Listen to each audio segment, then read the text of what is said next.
Një shtyllë elektrike që është planifikuar të vendosë në rrugën Dr. Ali Spahia në qytetin e Shkodrës ka sjellë shqetësimin e banorëve të zonës. Ato shprehin se kjo penalizon hyrjen e banesave të tyre për rreth 200 familje, duke ngushtuar rrugën. Banorët kanë bërë ankesë tek policia bashkiake dhe presin një zgjidhje kësaj problematike. Problematika jon, një kjo shtyllë që shopi kjo grupi këtu, kjo penalizon hyrjen tonë në shtëpi.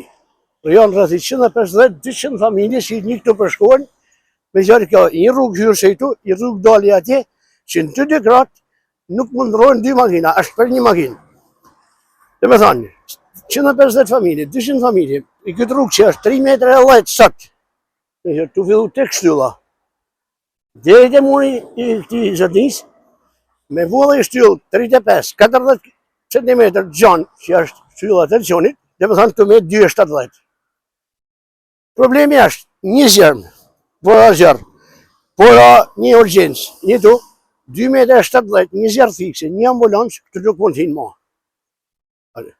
Po të kesen që këtu aborim aksidentit. Këtu dalin gra, familjarë, në punë, fëmi që shkojnë në shkolla, në bicikleta. Dhe me thanë që në gjdo moment që një du, kalem një, unë ku do me hinë shpiteme, do të nalem unë, ose do t'ullin atë.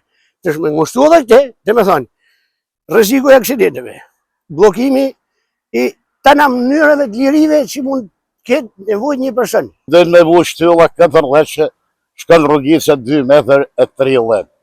Ku hinë ambulanca, ku hinë zjarfikse, ku hinë me rëllët plashit ose me rëmajt makinet. Jena familjar.